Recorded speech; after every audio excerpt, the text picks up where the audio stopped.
예, 제가 요한계시록으로 설교를 하는 것은 지난 주일이 처음이고 오늘이 두 번째입니다. 그러나 사실상 오늘이 첫 번째입니다. 지난 주일에는 관광객을 위해서 일부 예배 때 이렇게 설교를 했기 때문에 우리 교인들에게 설교한 것은 어떻게 보면 아니어서, 그래서 오늘 제가 처음으로 이렇게 요한계시록 본문으로 설교를 하게 되었습니다. 그래서 여러분 혹시나 그 동영상을 보시게 되면 지난주 동영상도 오늘 같이 올라갈 겁니다. 저 왜 중복이 되지 그렇게 생각하지 마세요. 중복이 됩니다. 왜냐하면 처음 하는 거고 지난주도 처음 했고 하기 때문에 그렇게 되었습니다. 예, 우리가 이제 우리 성도들은 요한계시록에 많은 관심을 가지고 있습니다. 왜 그러냐면 이 책이 뭔가 마지막 날의 비밀, 그 세상 종말에 관한 어떤 것을 담고 있다고 생각하기 때문에 관심이 많습니다. 근데 관심은 많이 가지고 있지만 실제로 그런 많이 읽었느냐 하는 것은 또 별개의 문제입니다. 사실 그렇게 다 읽어본 사람은 그렇게 많지 않습니다. 특별히 이렇게 22장까지 있는데 1장부터 22장까지 다 읽어보지 않는 경우가 훨씬 더 많습니다. 왜 이렇게 안 읽어지냐 하면 이해하기가 좀 어려워서 그렇습니다. 이 요한계시록을 읽고 이해하는 것이 어려운 이유는 이 내용이, 요한계시록에 들어있는 내용이 오늘 우리의 삶과 크게 관련이 없다. 그러니까 현실과 거리가 먼 것 같기 때문에 우리가 잘 읽지를 않습니다. 어려운 겁니다. 그리고 또 글의 형태가 좀 특이합니다. 이게 이제 묵시문학이라 그러는데 그래서 우리가 잘 알 수가 없어요. 그래서 읽기가 어렵습니다. 2000년 전, 그러니까 이 요한계시록에 쓰여진 때를 뭐 주후 한 85년에서 한 100년 사이, 90년, 5년, 그러니까 한 90년경에 쓰여졌다고 보면 지금부터 1900년 전에 쓰여진 책입니다. 이 2000년 전 유대인들이 처했던 아주 특별한 상황을 담고 있는 이 글인데 이것이 이제 묵시문학이다 그렇게 말을 합니다. 왜 묵시문학이라 그러냐 하면 모든 것이 암호화되어 있습니다. 상징으로 되어 있어요. 그래서 묵시문학이라고 하고 또 상징하는 언어들로 되어 있기 때문에 우리가 이해하기가 어렵습니다. 우리가 제일 관심을 갖는 것이 뭐 666 이런 거지 않습니까? 666, 뭐 옥좌, 두루마리, 7봉인, 7용, 뭐 14만 4천 명, 뭐 별의별 이야기들이 다 나옵니다. 그리고 21장부터 나오는 새하늘과 새 땅 혹은 새 예루살렘 이런 상징적인 언어들이 많이 나옵니다. 그래서 우리가 아무리 집중해서 읽으려고 해도 이게 이해가 안 되니까 읽는 것이 쉽지 않아요. 왜 이렇게 상징적으로 되어 있고 우리가 읽기도 어렵고 이해하기가 어렵냐면 당시 2000년 전 당시 기독교가 처한 상황이 그래요. 그들이 처한 상황은 기독교인들이 내가 교회 다닙니다 라고 말할 수 없어요. 그것 알려졌다가는 바로 죽음을 당하기 때문에, 그래서 자신의 정체를 드러내놓고 말할 수 있는 게 아니어서 그래요. 그러다 보니까 다 암호화되어 있다 하는 거죠. 그리고 이 요한계시록은 마치 이게 가면을, 복면을 쓴 사람이 멀리 숨어서 이렇게 말하는 것처럼 그렇게 보이기도 합니다. 방금 말씀드린 것처럼 이 요한계시록은 기원후 1세기에 소아시아에 살던 그리스도인들이 담고 있는 내용인데 그들은 당시 혹독한 박해를 받고 있었습니다. 그래서 그들에게는 두 가지의 길만 선택할 수가 있습니다. 배교냐 순교냐. 그래서 배교의 길을 선택할 수 있고 순교의 길을 선택할 수 있는데 그 두 가지 길 외에는 다른 길은 없습니다. 그래서 그들에게 절실하게 필요했던 것이 뭐냐면 이 외부로부터 오는 이 수많은 고통과 억압, 이 박해를 이것을 이겨낼, 이것을 물리칠 힘이 필요했습니다. 그럼 그런 힘이 어디서 나오겠습니까? 우리가 살다 보면 지하 단간 세 방에서 이제 신혼 살림을 시작했습니다. 근데 내가 1년이 지나든 2년이 지나든 뭔가 다음에 지상으로 올라갈 수 있는 희망이 있으면 그 행복하게 살 수 있어요. 근데 아무리 생각해 봐도 지하 단칸방에서 벗어날 길이 없습니다. 그러면 살기가 힘든 거예요. 그러다 보면 또 힘들어서 자살하는 사람도 생길 수 있습니다. 바로 현재 이렇게 밀어닥친 이 외부로부터 오는 이 위협, 이 위험을 어떻게 물리치느냐, 그것은 다른 게 아니라 오직 미래에 대한 소망에 달려 있습니다.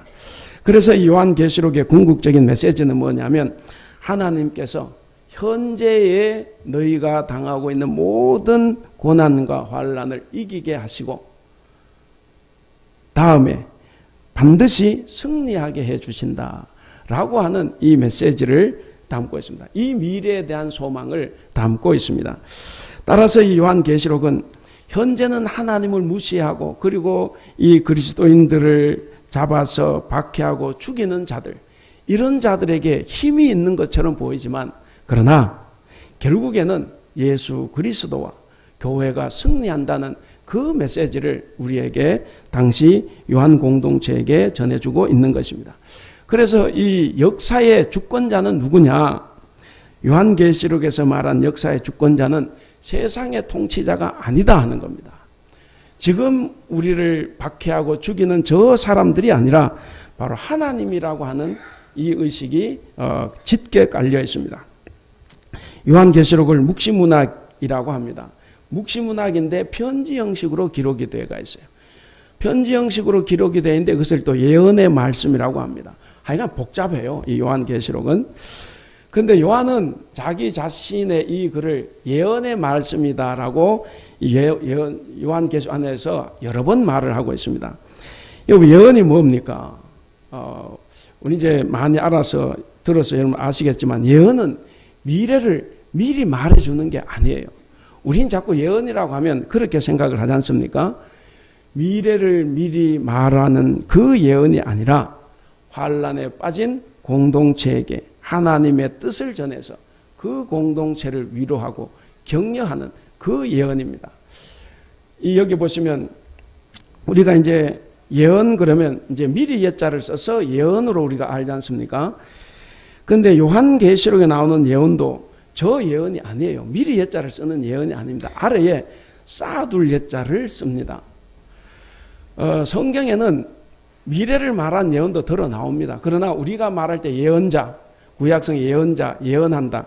그리고 요한계시록 예언, 이 말은 절대로 미래를 이야기하는 저 예언이 아닙니다. 쌓아둘 예자예요. 그래서 혹시나 교회 안에서 예언의 은사가 있어서 미래를 자꾸 맞추는 사람, 그건 점쟁이에요. 그건 따라가면 안 됩니다. 그건 잘못이에요. 그래서 예언의 은사는 뭐냐면, 전에도 말씀드렸듯이 하나님의 말씀을 내 안에 쌓아두는 겁니다. 언제 끄집어내요? 내가 가르칠 때 끄집어내는 겁니다. 그래서 그것을 가르치는 은사다, 그렇게 이야기를 합니다. 예언의 은사는 가르치는 은사예요.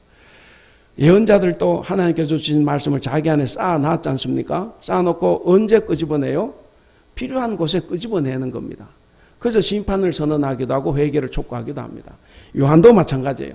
환상 중에서 본 이 말씀을 자기 안에 쌓아놓고 이것을 이제 필요한 곳에 끄집어내는 거예요.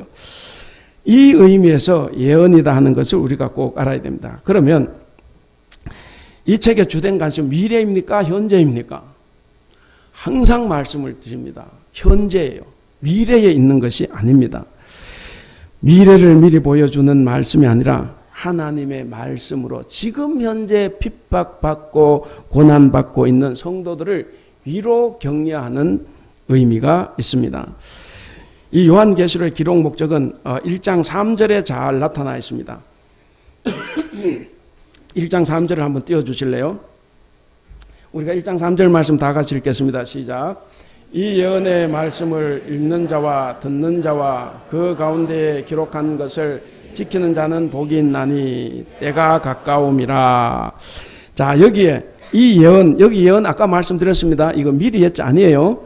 그 쌓아둘 예자입니다. 이 예언의 말씀을 읽는 자와 듣는 자들과 그 가운데 뭡니까? 읽고 듣는 자들 가운데서도 기록된 말씀을 지키는 자들이 복이 있다 하는 거죠. 그래서 여기서 우리가 주의해서 봐야 될 부분, 지키는 자들입니다. 이 말씀에 우리가 주의를 기울여야 합니다. 요한계시록은 미래를 전혀 안 보여주는 게 아니에요. 미래를 보여주지만, 그러나 그게 목적이 아니라 뭡니까? 독자들에게 너희가 무엇을 지키며 살아가야 하는가 하는 것을 가르쳐 주는 거예요.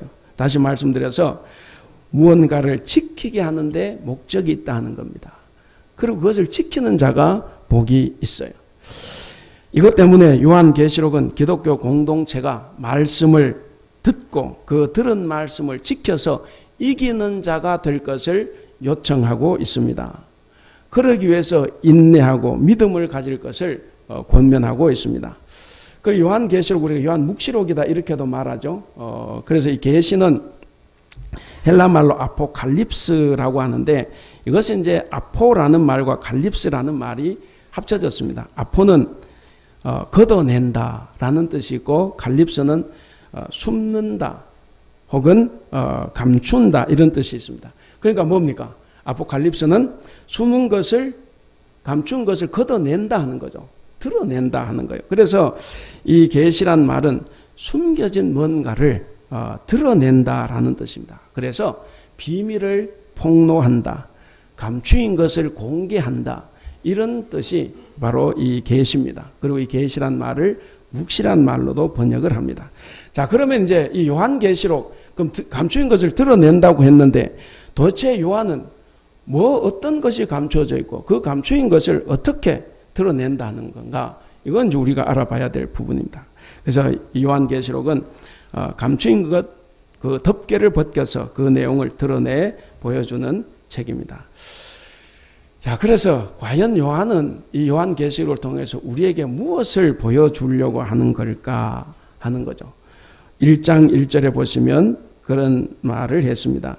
마지막에 반드시 속히 일어날 일들, 그러니까 반드시 속히 일어날 일들을 드러내 보여준다 하는 겁니다. 지난주 일부 예배 때 설교를 했는데 여러분들 꼭 그 동영상을 한번 보시기 바랍니다. 홈페이지에 들어가셔서 그 21장 1절부터 22장 5절까지 새 예루살렘에 대한 환상입니다. 그래서 이 환상을 끝으로 모든 환상은 다 끝이 납니다. 요한계시록에서. 그리고 이제 오늘 본문에는 마지막 부분이지 않습니까? 여기서는 예수님의 말씀 그리고 축복의 약속들 그 다음에 어떤 경고들 이런 말씀들로 이렇게 채워져 있습니다. 그러니까 이것이 이제 요한계시록을 마무리하는 말이다 하는 거예요. 그래서 오늘 이 본문부터는 요한계시록에서 요한은 뒤로 빠집니다. 그리고 오늘 읽은 12절 내가 속히 온 여기서 나는 누굽니까? 바로 예수님이십니다. 그래서 요한은 뒤로 빠지고 마지막 부분에서는 예수님이 직접 이렇게 말씀하시는 걸로 이렇게 기록을 하고 있습니다. 그래서 오늘 본문 내용을 우리가 잠시 좀 이해를 하고 우리가 교훈을 한번 찾아보도록 하겠습니다. 자, 먼저 우리 12절을 보겠습니다. 12절 우리 같이 한번 읽어보겠습니다. 시작.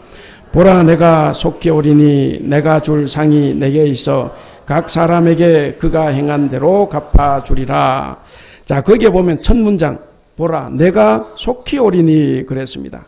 그리고 이 말씀은 제일 끝에 20절 거기에서도 내가 진실로 속히 오리라 이렇게 되어 있어요. 그러니까 이 내가 속히 온다 이 말이 서두와 말미에 같이 나오고 있습니다. 그래서 우리는 이 본문을 거기에 준해서 세밀하게 한번 살펴봐야 됩니다.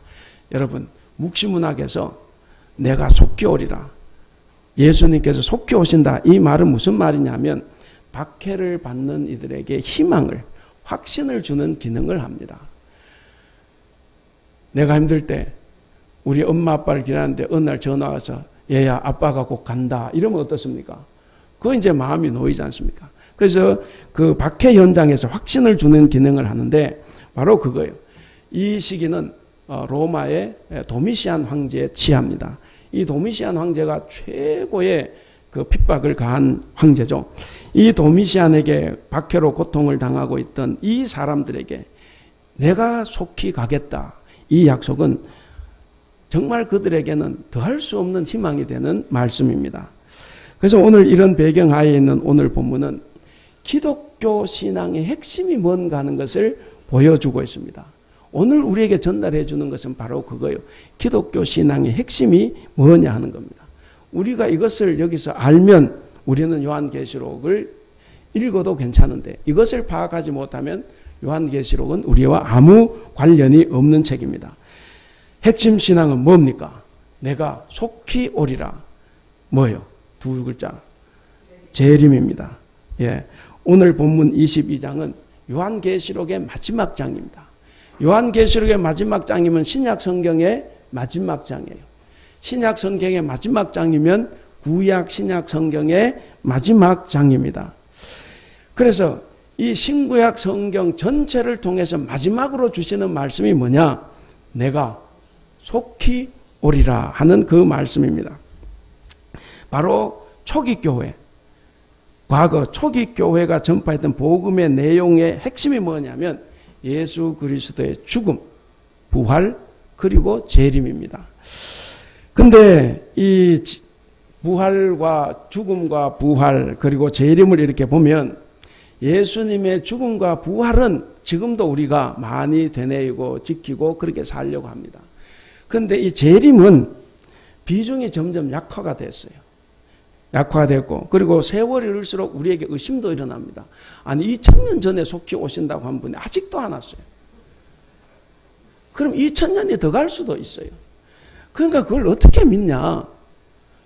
그래서 이게 재림 내가 살아있는 동안은 재림 안 하시겠구나 그렇게 생각을 하게 돼 있어요. 그래서 재림의 신앙이 점점 약화가 돼 갑니다. 그런데 우리가 두 번째로 우리가 하는 것이 뭐냐면 여러분 이미 그러나 아직 말씀 들어봤죠? 뭡니까? 우리가 구원은 이미 받았어요. 그러나 그 구원이 아직 완성되지 않았습니다. 구원에는 세 단계가 있다고 했지 않습니까? 첫 번째 과거 단계가 있어요. 뭡니까? 과거의 구원, 칭입니다. 믿음으로써 의롭게 되는 거예요. 그러면 현재의 구원이 있습니다. 2단계 구원이에요. 그건 뭡니까? 성화. 내가 거룩하게 살아가는 거예요. 그러면 마지막 3단계 구원이 있습니다. 미래의 구원이 뭡니까? 영화. 그래요. 그건 이제 천국 가는 겁니다. 그러면 내가 영화, 천국 가는 것은 과거의 구원 때문에 가겠습니까? 현재의 구원 때문에 가겠습니까? 현재 구원의 결과로 가는 거예요. 그러나 현재 구원을 받은 사람, 과거의 구원이 있기 때문에 현재를 살아가는 겁니다. 자, 이것을 우리가 생각을 해보면 현재 우리가 누리고 있는 구원의 은사는 예수님이 다시 오실 때 그때 완성이 된다 하는 사실입니다. 12절 읽었지 않습니까? 내가 줄 상이 내게 있어 각 사람에게 어떻게 상을 주신다고요? 행한 대로 갚아주신다 그랬습니다. 그래서 우리가 이 본문을 통해서 알 수 있는 게 뭐냐면 예수님, 주님의 오심은 우리가 행한 대로 심판을 받게 되는 때가 된다라고 하는 사실입니다. 그래서 주님이 재림하시면 이제 심판이 일어나고 그리고 구원받을 사람 구원을 받는다 하는 겁니다. 그래서 재림의 때가 곧 심판의 때다 하는 말씀입니다. 이것은 주님이 우리의 행실에 근거를 한다고 했습니다. 우리의 행실에 근거해서 우리에게 상을 주신다라고 하는 사실을 다시 한번 알려주는 거예요. 이것을 우리가 잘 기억을 해야 됩니다. 그래서 마지막에 또 한 번 우리에게 상기시켜 주시는 말씀이 행위대로 우리 행실대로 심판하신다라고 하는 말씀입니다. 그런 의미에서 이제 뒤에 14절 15절에는 보면 두 부류의 사람들이 나옵니다. 부정적인 부류는 15절 오늘 본문에서 제외했지만 같이 이렇게 보면 마지막 때가 되면 두 부류의 사람이 나타나는데 첫 번째 부류는 14절입니다. 14절 우리가 같이 읽겠습니다. 시작.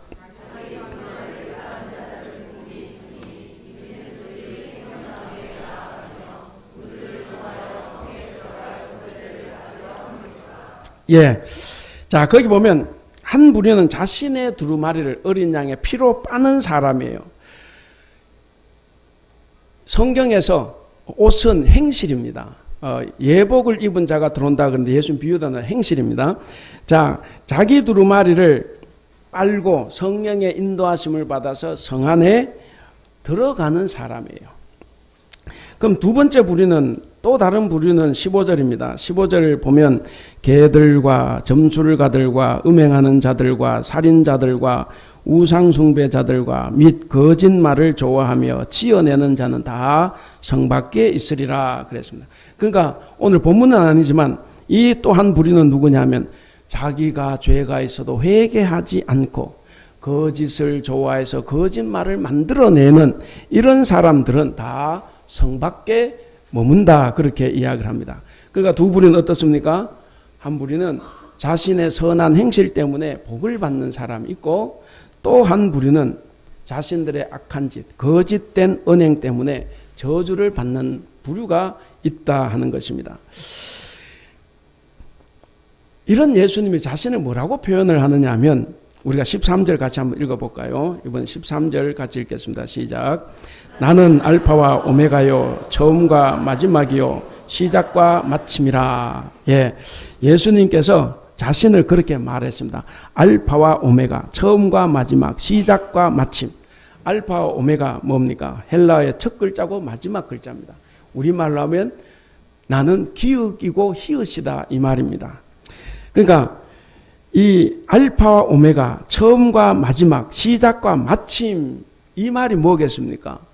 이 말의 의미는 예수님이 역사의 창조자이시고 섭리자이시고 완성자이시다 하는 것을 나타냅니다. 그래서 처음에 창조하셨고 마지막에 완성을 하는데, 그냥 계신 분이 아니라 중간에 뭐 했다? 섭리하신 거예요. 그래서 처음과 마지막이다, 이 말은 예수님은 역사의 창조자, 섭리자, 완성자, 이런 뜻입니다. 자, 그럼 이제 이런 배경에서 우리가 예수님을 보면 시작과 끝이라 그랬지 않습니까? 지금 요한은 시작을 알려주는 이야기예요, 끝을 알려주는 이야기예요.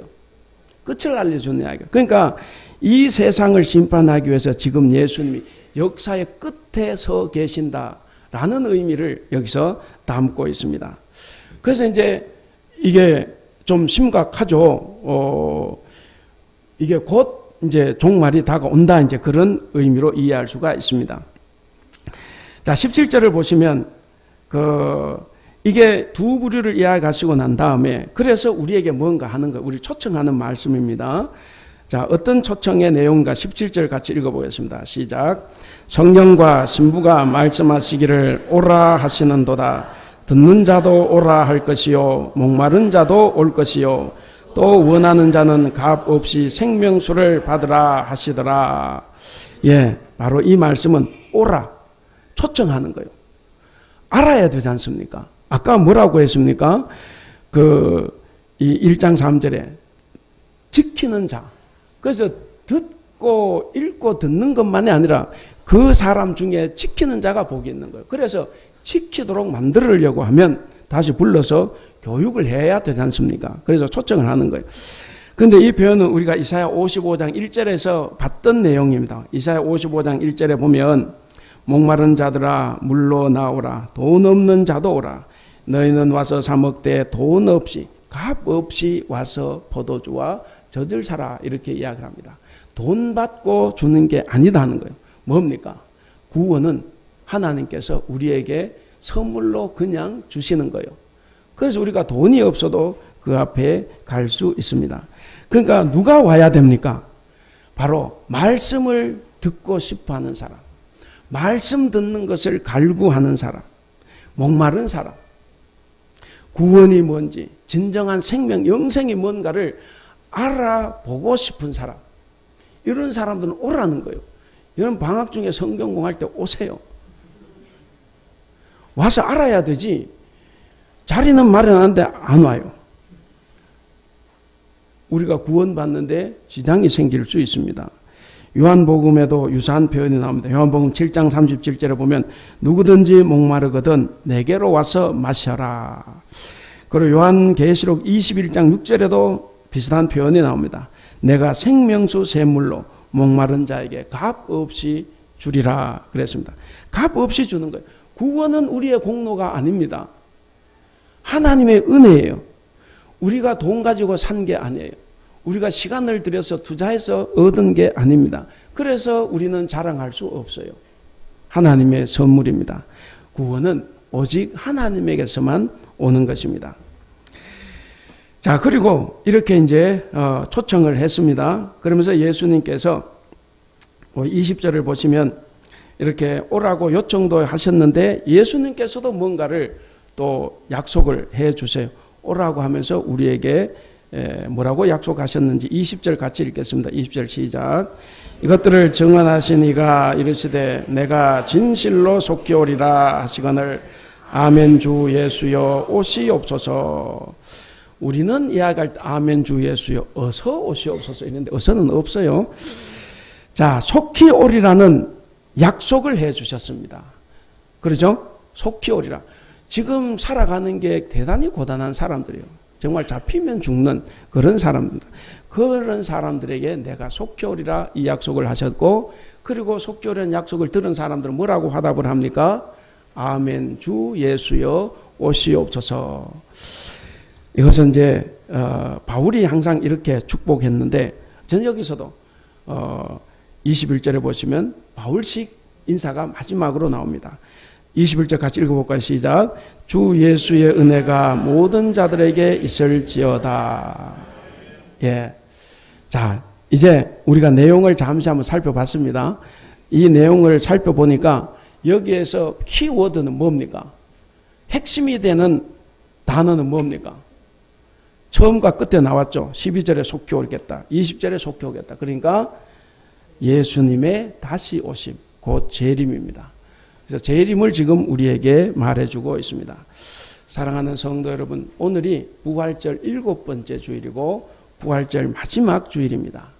우리가 그동안에 주님께서 죽으시고 부활하셨다는 이 메시지를 지난 6주 동안 전했고 여러분들은 들었습니다. 그럼 오늘 이제 부활절 마지막 주일에 주어진 메시지가 뭡니까? 그가 다시 오신다. 그러니까 부활에 관한 재림에 관한 메시지입니다. 그러니까 재림에 대한 소망을 부활절 마지막 주일에 우리가 갖기를 바라는 거예요. 재림에 관한 오늘 이 말씀은 그리스도인이 가져야 할 소망의 중요한 내용입니다. 그 내용에는 두 가지가 있는데, 첫째, 다시 오심, 예수님의 재림입니다. 그리고 두 번째는 재림 때 뭐가 일어난다 그랬습니까?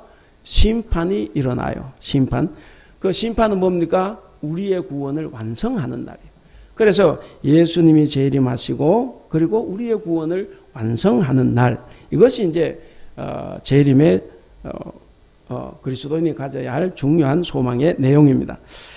자, 우리는 이제 오늘 예수님의 재림에 관한 이 본문 말씀, 이 말씀을 가지고 이제 몇 가지 교훈을 이렇게 찾아보고 우리가 재림 신앙으로 살아가야 되겠다라는 결단이 있기를 바랍니다.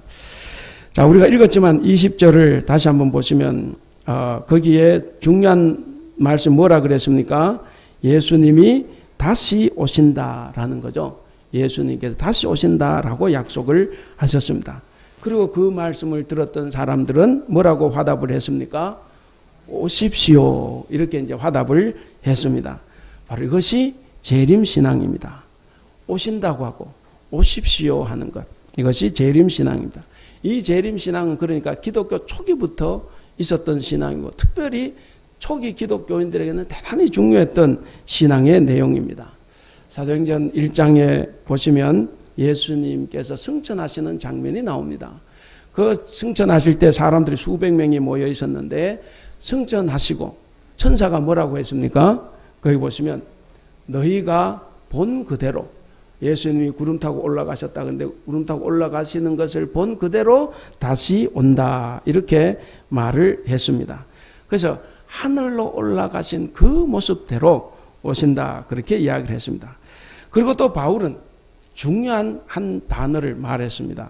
초기 기독교 공동 예배가 끝나면 부르짖는 네 글자 뭡니까? 어서 오십시오. 마라나타. 예, 이 말을 했습니다. 마라나타. 그래서 이 초기 교회에서는 이 재림에 대한 신앙이 대단히 중요했습니다. 우리 기독교 2000년 역사에서 계속 예배 시간마다 고백하는 것이 뭡니까? 사도신경에 그 신앙 고백에 뭐가 있습니까? 하늘에 오르시어 전능하신 하나님 아버지 우편에 계시다가 거기로부터 살아있는 자와 죽은 자를 심판으로 오신다. 거기로부터. 그래서 재림하신다는 거죠. 그래서 우리 예수님은 반드시 재림을 하십니다. 그리고 우리는 그 재림의 신앙으로 우리는 살아가야 합니다. 근데 많은 기독교인들이 이 종말과 심판에 관한 이 기독교 신앙을 이해하기 좀 어려워합니다. 저도 마찬가지입니다. 저도 요한계시록 좀 참 힘들어요, 이게. 힘든데, 그래서 우리 다 어려워합니다. 겉으로는 알고 있는 것 같은데 실제로는 모르는 것이 더 많아요. 그냥 막연하게 그런가 보다 하고 신앙생활 하지 않습니까? 요한계시록 뭐냐고 하면 한마디씩 할 수는 있어요. 근데 진짜 뭐냐 이러면 우리가 이제 말이 쉽지 않습니다. 그렇게 살아가는 기독교인들은 단순히 종말과 심판을 그냥 착하게 살라고 하는가 보다 라고 생각하고 살아가기도 합니다. 또 반대로 어떤 사람들은 두려워 떱니다. 잠도 못 자요. 유황불을 생각하면 내가 거기 빠질 것 같으니까. 그래서 초기 교인들은 어서 오십시오 이렇게 말은 우리는 오면 안 돼. 오시면 내가 어떻게 될지를 장담을 못 합니다. 그래서 우리는 조금만 참아주세요. 그러니까 불안합니다. 내가 유황불에 들어갈까 봐. 그리고 반대로 또 어떤 사람들은 너무나 확신에 차서 나는 죽으면 예수님이 언제든지 재림하셔 나 황금 면류관을 쓴다. 그래서 또 기쁨에 빠져 살아갑니다. 교회는 이렇게 양극단이 동시에 존재하는 거예요. 한쪽은 재림을 무시합니다. 재림을 무시하고 다른 한쪽은 현실의 삶을 무시합니다. 여러분 어느 쪽입니까? 재림을 무시하고 삽니까? 현실을 무시하고 삽니까? 제가 볼 때는 최소한 현실을 무시하고 사는 분들은 아니에요. 혹시 예수님의 재림 따위는 별로 중요하지 않고 오늘의 삶이 중요하다고 생각해서 극단적인 현실주의자가 아닌가 나는. 또 그것도 아니면 오늘의 삶은 의미가 없고 내세만이 중요하다고 생각하는 극단적인 내세주의자는 아닌가 하는 거죠. 그런데 여러분들은 이 극단의 어느 쪽에도 속하지 않았을 겁니다. 그리고 제가 물어보면 다 그거 아니라고 이야기할 거예요. 저도 그게 맞다고 봅니다. 아마도 여러분들은 양극단의 어디 중간쯤에 내가 있을 거다 이렇게 생각할지도 모릅니다. 그런데 여러분 정치에서는 정치계로 나가면 중도가 중요해요. 근데 신앙은 절대로 중도는 없습니다. 여러분 아시죠? 신명기 28장 신명기에서 나온 것도 사망의 길과 생명의 길, 축복의 길과 저주의 길 딱 두 가지 길만 존재합니다. 마태복음에도 예수님께서 말씀하셨죠. 넓은 길과 좁은 길, 넓은 문과 좁은 문, 반석 위에 집을 짓는 사람, 모래 위에 집을 짓는 사람 딱 두 가지밖에는 없어요. 그래서 우리는 신앙에는 중도가 없습니다. 그러니까 우리는 중간쯤에 가 있는 것은 기독교 신앙이 아니에요. 기독교 신앙은 뭐냐면 그 두 가지를 하나로 받아들이는 거예요. 다른 말씀을 드리면 나는 극단주의적인 현실주의자도 돼야 되고 극단적인 내세주의자도 돼야 됩니다. 두 가지를 우리는 다 받아들여야 돼요. 그래서 우리는 현실과 내세 중간이 아니라 일치예요. 하나로 통합을 시키는 겁니다. 기독교인들은 그래서 극단적으로 현실적이고 또 극단적으로 내세적이어야 됩니다. 이것이 바로 초기 기독교인들이 가졌던 신앙의 내용입니다. 오늘 본문도 우리에게 그것을 전해주는 것입니다. 현대 기독교인들이 이 재림신앙을 잘 모릅니다. 알지 못한 채 신앙생활을 한다고 하는 것은 정말 안타까운 이야기입니다. 우리는 교회를 어느 정도 다니면 좀 안다고 생각을 합니다. 예수님을 알고 어떤 신앙에 대해서 안다고 생각을 합니다. 그래서 신앙의 매너리즘에 빠질 수도 있어요. 성경 가르침, 성경의 교훈보다는 어떤 자신들의 세상 경험을 자기 마음에 가득 채웁니다. 그런 방식으로 살아가는데 그런 방식으로 살아가도 교회에서 존경받는 어른 행세를 할 수 있습니다. 근데 우리가 한번 생각을 해보면 여러분들 주변에, 여러분들 주위에 각자 내 자신, 우리 자신을 포함해서 신앙의 본질에 대해서 대화를 할 수 있는 사람이 과연 몇 명일까? 예수님을 믿는다는 의미가 뭔지, 부활의 삶을, 부활의 소망을 이야기하는데 그 부활의 소망이 뭔지, 부활의 경험이 뭔지 이런 것을 진솔하게 나눌 사람이 있는가? 나는 그럴 만한 사람이 되어 있는가? 한번 생각을 해볼 필요가 있습니다. 우리는 대부분 그저 그렇고 그런 사람 이야기들을 하면서 살아갑니다. 사람 이야기가 필요 없다는 이야기는 절대로 합니다. 그것도 반드시 필요합니다. 근데 교회 다니면서도 기독교 신앙 자체에 관심이 없다고 하면 문제가 있는 거예요. 성경이 궁금하지도 않아요. 성경 공부할 필요성도 느끼지를 못합니다. 내가 10년, 20년, 30년 다니면 저절로 아는 것으로 생각을 합니다. 그저 세상 경험에서 얻은 것을 발판으로 삼아서 내가 신앙생활을 하고 있는데도 내가 부족한 점을 모릅니다. 여러분, 재림신앙이 없어도 우리가 세상을 살아가는 데는 아무런 문제가 없습니다. 재림신앙이 없어도 우리는 이 세상을 먹고 마시며 즐기며 살아갈 수 있습니다. 그런데 여러분, 그렇게 살면 안 된다 하는 거죠. 그렇게 살지 말아야 합니다. 예수님이 재림하시는 날을 정말 목마른 사슴이 시냇물을 찾기에 갈급하듯이 우리도 그렇게 찾고 기다리고 살아가야 합니다. 이것과 관련해서 두 종류의 기독교인이 있습니다. 재림신앙이 없이 주변과 잘 어울리면서 그저 편안히 살아가는 사람이 있어요. 또 반대로 재림신앙에 의존해서 늘 깨어있는 신앙인들도 있습니다. 우리는 후자에 속해야 됩니다. 반드시 후자에 속해야 됩니다. 예수님의 재림 약속은 우리 신앙의 절대적인 소망입니다. 여러분, 믿음을 가지고 있습니다. 믿음을 10년, 20년, 30년 생활을 했습니다. 그런데도 쉽게 절망하고 낙심하고 불평할 때가 더러 있습니다. 왜 그럴까? 보면 그럴 수 있어요. 결국에는 주님의 재림에 대한 확신이 희미하기 때문에 그렇습니다. 신앙의 기초인 재림에 대한 확신이 없다고 하면 우리는 수시로 쓰러지고 넘어질 수 있어요. 왜 오늘은 기쁜데, 지금은 기쁜데 이 방을 예배 마치고 나가요? 성질 부리고 싸움하고 그렇게 해요. 왜 그렇습니까?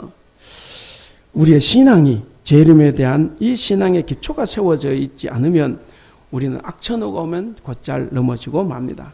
재림 신앙이 흔들리면 신앙의 비본질적인 요소에 우리가 목숨을 겁니다. 바로 자기 육신의 일, 세상의 일에 집착하게 됩니다. 눈에 보이는 세상, 눈에 보이는 물질이 하나님을 대신합니다. 성도 여러분, 이 재림신앙은 험하고 거친 세상에서 우리를 버티게 할 수 있는 힘이 되는 것입니다. 그래서 재림신앙이 확실한 성도들이라고 하면 이 땅에서 어떤 시련이 와도 어떤 고난이 와도 다 이길 수 있습니다. 초기 교회가 왜 그 극심한 박해 속에서도 견디고 이겼습니까? 바로 이 재림신앙을 가지고 있었기 때문에 그렇습니다. 재림신앙을 가지면 세상에 굴하지 않습니다. 내가 살아가는 것이 경제가 안 좋고 좀 힘들어도 우리가 재림신앙, 예수님에 대한 믿음이 확실하다고 하면 우리가 더 굳건하게 살아갈 수가 있습니다. 이제 말씀을 맺겠습니다. 오늘 본문은 주님이 재림하셔서 심판하실 때에 이루어질 구원의 완성을 우리에게 알려주는 본문입니다. 그렇기 때문에 우리는 현재 구원을 누리고 있지만 반드시 미래 구원을 완성시켜야 될 필요가 있습니다. 그래서 우리가 미래 올 구원에 동참하는 저와 여러분들이 돼야 됩니다. 이 주님의 재림은 오늘 그 12절 말씀대로 우리의 행위대로 심판을 하십니다. 우리의 행위대로 심판을 하셔서 우리의 구원을 완성시켜 주십니다. 여러분, 심판을 두려워하지 말기를 바랍니다. 세상 종말을 두려워하지 않기를 바랍니다. 신자들이 겁먹고 두려워하고 떨라고 주님이 재림하시는 게 아니에요. 근데 정작 안 믿는 사람은 몰라. 그게 뭔지도. 근데 믿는 사람을 위해서 재림하시겠다고 하는데 믿는 사람이 떨고 오지 마십시오. 이렇게 되는 거예요. 여러분, 이 재림은, 세상 종말은 말씀을 지키며 살았던 사람들을 위로하기 위해서, 그들의 구원을 완성시키기 위해서 오십니다. 예수는 비유 말씀으로 하면 혼인잔치, 천국의 혼인잔치 자리에 초대해서 함께 즐기기 위해서 하나님께서 이 마지막 날을 우리에게 주시는 겁니다. 이 혼인잔치에 초대받기 위해서는 바로 행한 대로 우리가 열심히 주님의 말씀을 듣고 그것대로 살아야 합니다. 예수님은 행한 대로 상을 주시는 분이다. 그것이 하나님의 은혜입니다. 자, 그러면 이제 이 예수님이 심판하러 세상에 속히 오신다 그랬습니다. 이것은 정말 기쁜 소식입니다. 그래서 성도들도 마라나타, 아멘, 주 예수님 오십시오 이렇게 외쳤던 것입니다. 그래서 우리 사랑하는 성도 여러분 꼭 잊지 말 것이 있습니다. 예수님을 통해서 구원을 경험한 사람만이 그가 다시 오실 재림을 기다린다 한다는 사실입니다. 여러분, 우리가 정말 하나님을 통해서 예수님을 통해서 구원을 경험했다고 하면 우리는 재림을 기다리는 사람이 되어야 합니다. 그 재림 신앙을 가지고 있으면 우리는 좀 더 활기차게 살아가야 됩니다. 오늘 제목을 같이 한번 읽어보겠습니다. 제목 시작. 그리스도인 재림 신앙으로 사는 사람. 사랑하는 우리 대북교회 성도 여러분, 그리고 우리와 함께 예배하는 성도 여러분, 재림 신앙으로 살아간다고 하면 여러분들은 현재 누리고 있는 이 구원을 완성하기 위해서 절대로 자만에 빠지지 말고 겸손하게 살아야 합니다. 그리고 세상의 유혹에 빠져 죄악을 범하지 않도록 들은 말씀을 삶으로 행하며 조심하며 살아가야 합니다. 그래서 이 악한 세상에서 주님이 다시 오시는 그 날까지 믿음을 지키며 어떠한 위험한 일, 또 힘든 일이 닥쳐도 능히 그것을 이기며 살아가는 여러분들이 다 될 수 있기를 주님의 이름으로 축원합니다. 기도하겠습니다.